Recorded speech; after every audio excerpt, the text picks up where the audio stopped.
Welcome to the Extra Mile podcast for bar exam takers. There are no traffic jams along the extra mile when you're studying for your bar exam. And now your hosts, Jackson Mummy and Megan Saya from Celebration Bar Review. Hey everyone, welcome to episode 358 of the Extra Mile podcast for bar exam takers. This is Jackson, glad to be with you. We held off on this week's episode of our podcast because we wanted to get the California bar results, which came out late on Friday night as part of this episode. So I'm recording on Saturday morning and Megan's over on the West Coast and she's sleeping. So I'm going to go ahead and take care of the initial cut on this. And then we're going to share with you an interview we did just a few days ago with a successful uniform bar exam taker, a foreign trained attorney from Russia, who has a great story of how she overcame so many barriers to be able to take and pass the UBE. And I think you're going to love hearing Mila's story.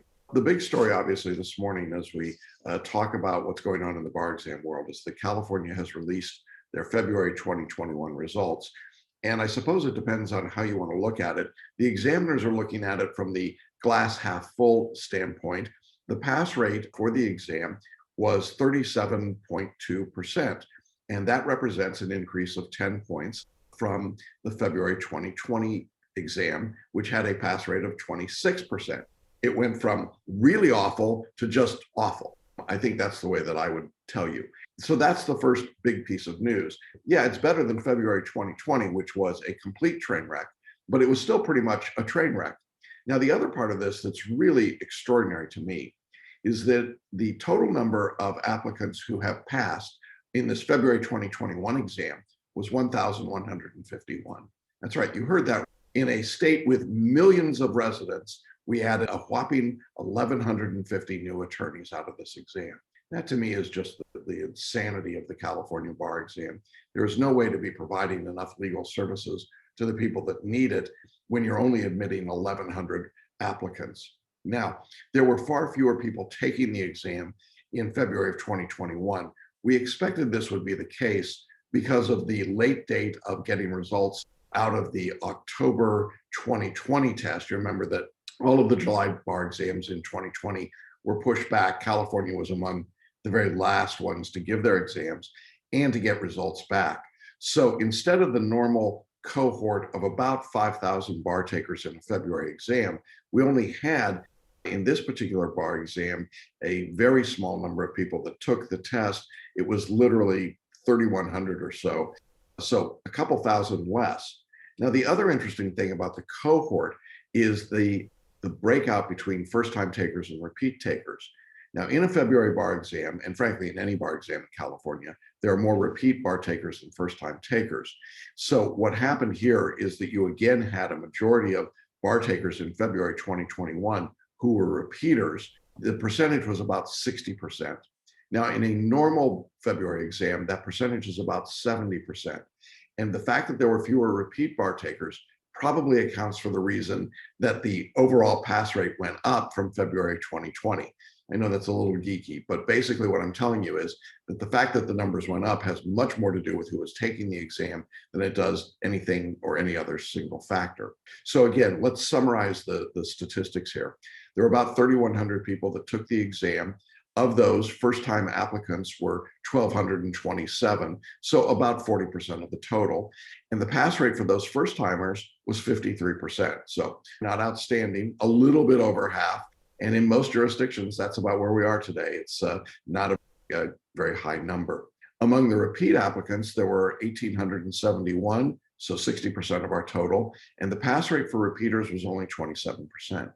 And that's a significant number, certainly for our audience, is that repeat pass rate of 27% is a really daunting number. And I'm going to talk in just a moment a little bit about how scoring works in California, because one of the things that consistently comes up is that people don't understand the scoring process here.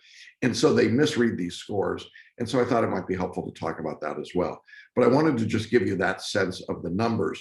If you're looking at a type of legal education and how it compares, no surprises. If you went to an ABA accredited law school in California, you're a first-time taker, you passed at about 65%. That's the prime group for the bar exam. If you're a repeat bar taker, that pass rate was 39% for California ABA. The pass rates are lower if you went to an out-of-state ABA school by about 7 or 8% across the board. If you went to a California accredited, not ABA accredited school, and you're a first-time bar taker, your pass rate was 44%. Not bad. If you're a repeat bar taker, it was 17%. So pretty big difference there. I think the other thing to think about is that we have foreign attorneys on this exam.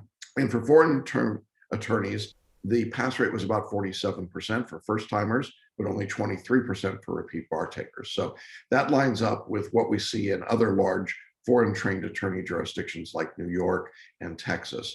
So not great numbers, but that's where we are.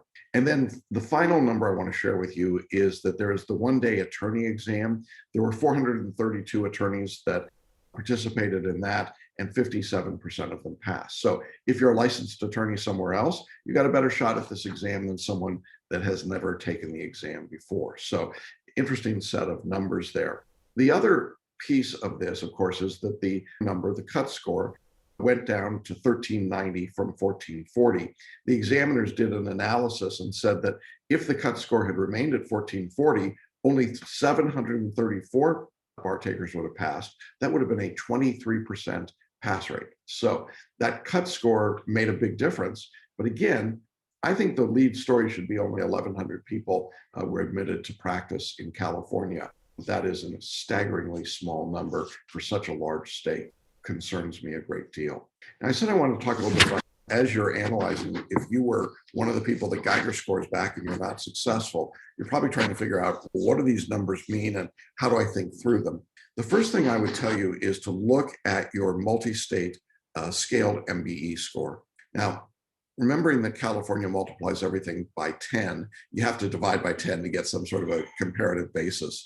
So essentially what you want to do is look at that scaled MBE score, and what you're looking for is a 139 or a 1390.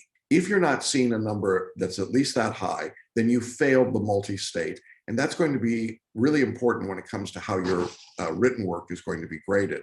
There is a second read or a cutoff score that seems to be around 136. So if you're in the 136 or 1360 or higher, it means that you're going to get a pretty close read on your written work. But if you're below that 136, you're not going to get a very good reading. And here's why. The examiners have enough data points over the years to know what it takes on the written side to offset a lower multi-state score. And the multi-state score is available to them within just a few weeks after the test is taken. So they're able to put every applicant's set of exams together based on their scaled MBE. Now, if you've got a 136 scaled MBE or higher, you've got a pretty good chance of passing the bar exam. And so the examiners want to make sure that your work gets read very carefully and you get put in one pile. But if you're below that 136, and some people are way below it, they're in the 130s or the 120s or lower, the examiners know that there's little to no likelihood that you'll pass the overall exam. But they still have to read and score your essays under California state law. So what do? In this situation is to take that written work and they put it in a different pile. And now they're looking for the black swan event, the extraordinary piece of writing, something that draws out and requires them to read more carefully. You're going to get a much shorter, more cursory level of reading and grading of your written work if that multi-state score is below 136. What does that mean in practice? If you're looking at your scores and you see a lot of 50s and 55s, maybe an occasional 60, that means that you're probably getting a cursory reading. Now, it might be that your written work really is a 50 or 55, but it's also possible that it's much better than that, but because your multi-state score was low, the examiners just weren't reading it all that carefully. I'll also note to you that essay number 6 is actually the performance test, and it appears in most exams, and we haven't seen, obviously, the scoring sheets from enough people yet to know this for sure, from February of 2021.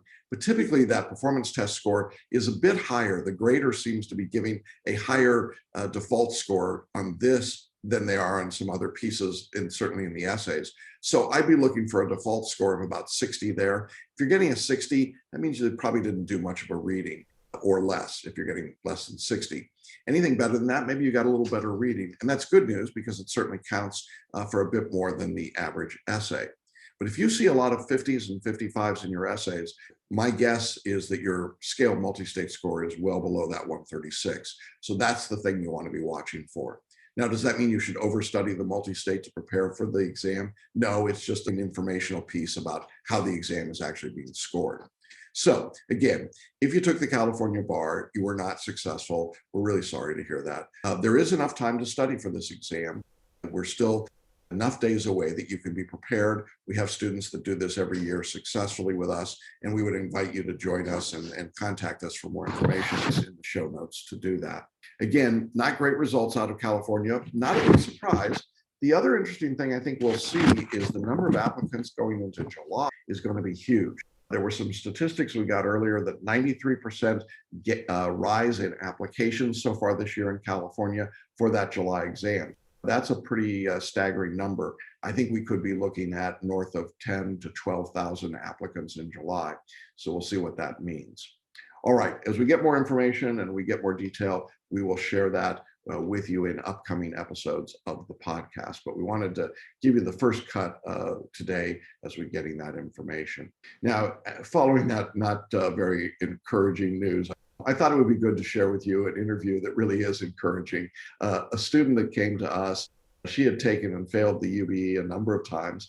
She came here from Russia and had to learn English and had to start her studies all over again and got her LLM. But she just wasn't being successful on the exam. And then she employed some of the tools that we use, like photo reading and mind mapping, our writing style, our coaching assistance.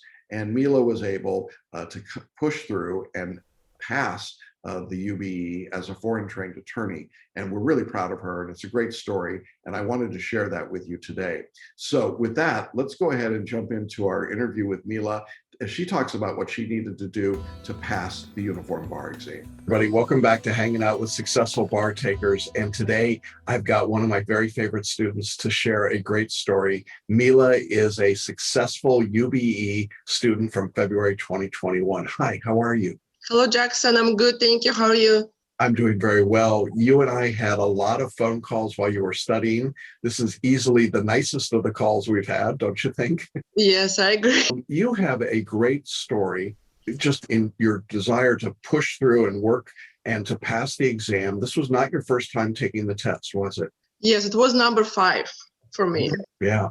And so obviously you've got an accent. I think our audience would like to know a little bit about your background and how you came to be taking the bar exam in February of 2021. Yeah, so my GED is from Russia. So I came from Russia in 2006. And I did not plan to go to law school. I did not plan to become an attorney. But eventually I went to get my paralegal certificate from the college. And I started working in law firms since 2009.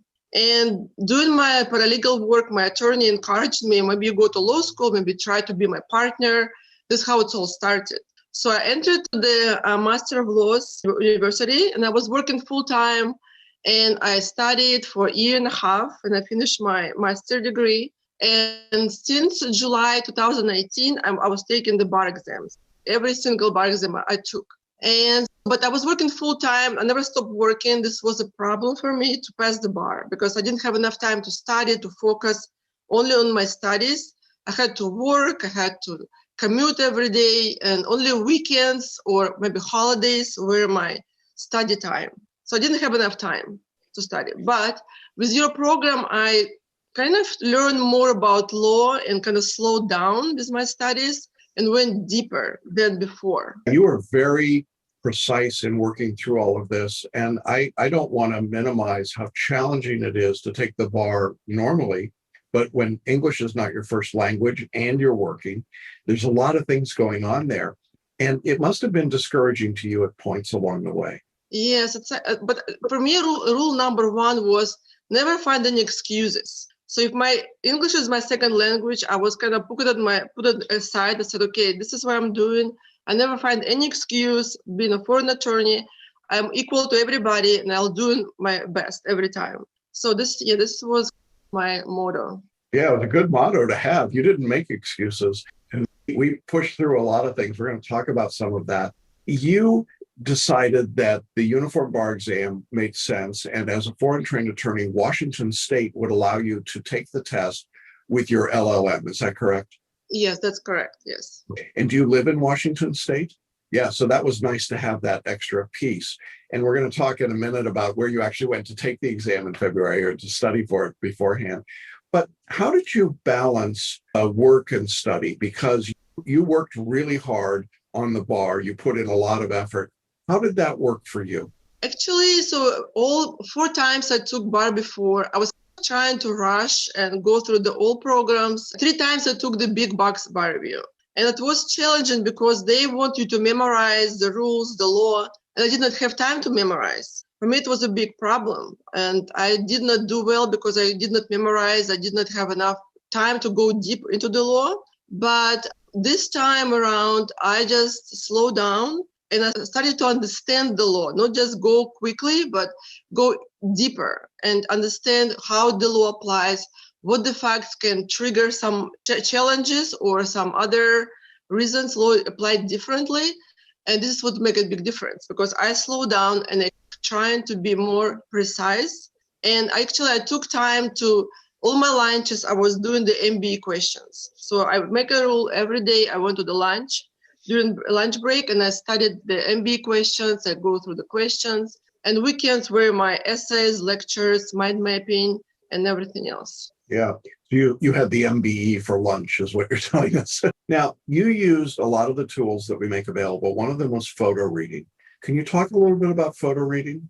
Yes, I was a little bit hesitant in the beginning, but after you explained how it works, I did it and I don't have any regrets. So it saved lots of time going through the lectures, through the materials, and I could have extra time doing my mind mapping, practicing. I think it's helped me a lot in the end. Yeah, and you mentioned mind maps. Can you explain what a mind map is to our audience? They might not know. Yes, mind mapping, it's basically drawings of your knowledge, understanding of the law. So you start from the basics and then you go to the elements and the different elements of the law so you can understand how law growing based on the different facts and different circumstances. Yeah, and did that help you understand the relationships and keep the ideas better? Yes, yeah. And actually, with the bar, this bar review program is your program. I took it twice. So first time I took the bar in September 2020.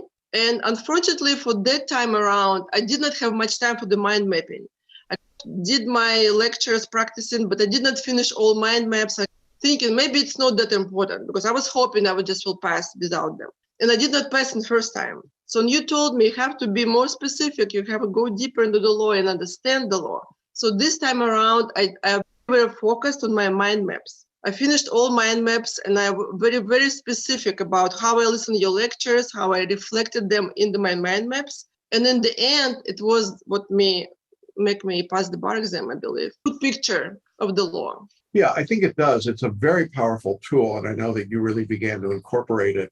One of the other tools that we offered that you used was the coaching calls. You and I had a number of coaching calls, one-on-one Zoom calls, and I know that some of those were very difficult. I pushed you hard, but one of the calls in particular near the end was pretty important, wasn't it? Yes. So at least 2-3 days before the bar exam, I had very big problem with my MPTs because we went online and it was supposed to be online bar exam. And my skill to quickly go through the files and understand, remember the facts was very challenging to me. So and I was thinking, if I don't understand the MPT online, I will never pass the bar exam. So we had a call 2 days before the bar. And I was very concerned. And you told me just do what I tell you to do. Don't question it. Don't doubt it. Just go ahead and do it. And this was biggest breaking moment for me, I think. Next day after the call, I wasn't sure I can even do it. But next day, I sit down and I remembered all what you told me. And I did the MPT the first time. I did it on time. I did it very, very well. So it gave me hope. So this was the kind of the thing I was, okay, if I can do this MPT now, I can pass the bar exam. Yeah. And the exam in Washington State was online. I want to talk about a little bit about that too, because I know that was a big deal after coming out of the fall of 2020 and all of the uncertainty. And now we've got the exam and it's online. How did you decide to approach the online part of the test? I think the biggest challenge was the MPT. The essays were easy, it was the same as the in-person. MBs also was pretty easy because you just click the answer, but MPTs was the most challenging for me at least. But Yeah. I like the process, I like how it was handled, and it was good. Great. Now, you actually left your normal home right before the exam. Can you tell us what you did before the test? Yeah, so I was studying in my apartment. We're in the apartment, and I was hoping to stay here, take a bar, but we had a construction every day from 8 o'clock in the morning till 7 p.m. And one of the uncles who told me, no, you cannot stay here. You have to go somewhere else. So then I made my mind, and I just made a plan to go to the house. And it was the best decision ever. So it was very quiet, peaceful, and I had to travel, but it was worth it. Yeah, and I remember in our last calls when you were calling me from there, you just seemed so much more relaxed. It was very interesting how the change in environment worked. It just gave you a little more focus and a little more peace, didn't it? Yeah, I was by myself, and okay, this is me, this is my laptop, this is my bar exam. I can do it now, so I can do it. Let's talk a little bit about the technology and taking the exam online. Did that work out all right for you? Did you have any problems or challenges there? Actually, I had a very good experience, and I think one of the reasons why, because when we have a mock exam, I took it completely all 3 hours. I was practicing, I was trying every features I could. I wrote essays, I did MPTs, and actually our bar gave us extra 3 hours of practice. So I used those daytime just practicing, understand the software, and try all the features. So this is very, very helpful to me. And I didn't have any issues. So it was very smooth and convenient. Yeah, it's nice to be able to take the test and not have to travel or be in a room or be able to sleep in your own bed and eat in your own kitchen and so on. So that's an advantage, I think. That's really. I drank lots of coffee. I drank like whole pot of coffee first day. So I was drank so much coffee, but it was good. Okay, good. Now, another of the tools that we offered that you used were paraliminal recordings. Am I right about that? Yes, I use paraliminal recordings. Yes. And the paraliminals, for those of you that don't know, are audio recordings where you hear two different soundtracks one in each ear, and they're designed to deal with specific topics that might be problems. Did you have any favorite paraliminals that you like to listen to? So I think at the end was the Overwhelm. It was my favorite. Yeah. And besides the I'm still using the Holosync. Yeah, every night since 2020, I did not stop using Holosync. Every single night I'm using it, and I like it. It helps. Yeah, the audio meditation Holosync is part of the background of the paraliminals, part of the photo reading as well. And it's a great way to it meditates you. You don't have to sit and think about your breathing. It just calms you down and makes you clearer. And then you took our Abundance for Bar Study masterclass, right? Did that help you getting your mindset ready or your study process better? Yeah, actually, I remember the class came up just maybe 2 weeks before the September 2020. I did not have much time I used it, but I didn't have much time to understand how it works, but I was trying. But when I did not pass the September 2020, I used it. I really went into it, and I am doing 90 seconds induction every morning since September 2020, every day. Now it's 2021. I do the 90 seconds induction. It helps you calm your mind down and be yourself and be in your environment. And I'm using it. And I want to tell something to everybody. When taking the bar exam, between the sessions on online bar exam, I use the choosing the channels, creativity channel. It helped me a lot to be ready for the bar exam itself. So we had 4 sessions in total. And before each session, I used the creativity channel abundance class. It was very helpful. That's great. And that's what we designed it for. And so that master class is a special way to help prepare yourself for the exam. I want to go back for a minute now and just talk about what it felt like when you didn't have success those first 3 times on the bar. Did you ever consider just giving up and forgetting about it? Actually not, because I made my mind in the beginning, because I know my friends, maybe 50% of my friends who did not pass first time, and they gave up and never took it again. And now 2-3 years later, they're trying to get back in and trying to study, but it's very hard. So I was very disappointed. I was very frustrated, especially the first 3 times after I took the big box bar review. And because I was hoping that I will pass, but did not do my part, I think. I was not coached enough to do it. But when I found your program, so you gave me the directions. So this is very, very helpful because I wasn't by myself. Somebody was helping me. So it was number one for me. I was upset, sad, but I was not never hopeless. I was hoping that one day I can do it. Yeah, and you did. Do you want to share with us what your score was on the exam? It was 269. Yeah, that's good enough to get you into a whole lot of jurisdictions. Even as a foreign trade attorney, you could practice in New York with a 269. Yes. So how did that feel to you? It feels great.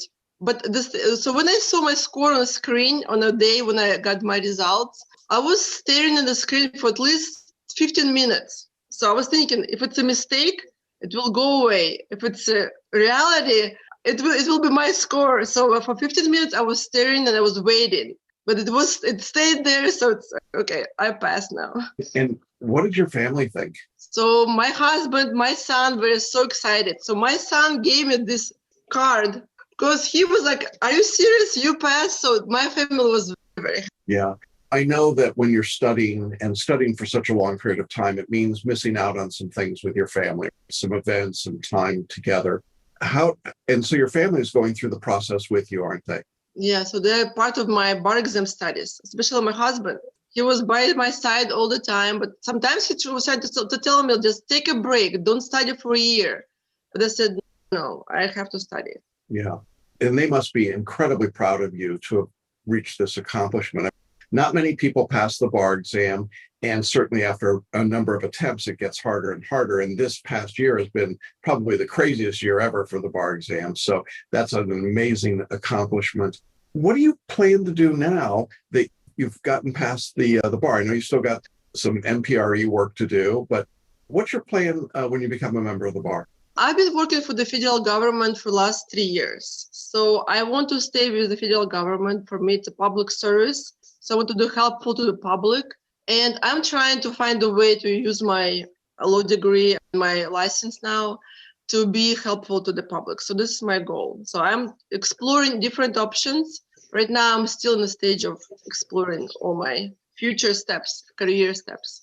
Yeah, and it's an exciting opportunity, isn't it, to be able to look out there and say, here are all these different things. And of course, having your voice in the bar, having a diversity of voices in the bar is a major part of what we try to do here. I know that there are people who will be watching this interview today, Mila, who will be in the situation that you were in a few years ago. They're discouraged. They've been trying. They're just not making any progress. What would you say to those people if you were talking to them? So I would say the same thing I told myself, that I have to invest my time, invest my finances to the best program that could make my dream to come true. And you have to be very focused, very listening all the advices and use all the tools available to you. And this program is the best for you to pass the bar exam, because you, Jackson, give all those possibilities and tools which nobody else does. This is the only bar review I ever heard of who give you everything to pass the bar. You just need to do your part, work, practice, and study. I think that's great advice. I think that one of the things that I saw as your teacher was how much you wanted to learn, how willing you were to try things and to do things and to keep working at it, even when I push you hard to say, you could do more, you can do better, you can go deeper. You never objected to that. You always said, okay, I'm going to do that. I'm going to go back and work and make this better. And your work just kept getting better and better. That had to be really encouraging to you to see how you were improving as you went along, right? Yes. And I think the hardest you were on me, the better I've become. Because when you don't make it easy and smooth and fun, it was a hard work that you gave me the push I needed to be there. So we can smile about it now. But I even was crying after one of the phone calls. I was crying. I'm like, what am I going to do now? It's like a week before the bar exam, and I'm crying because I don't know what to do.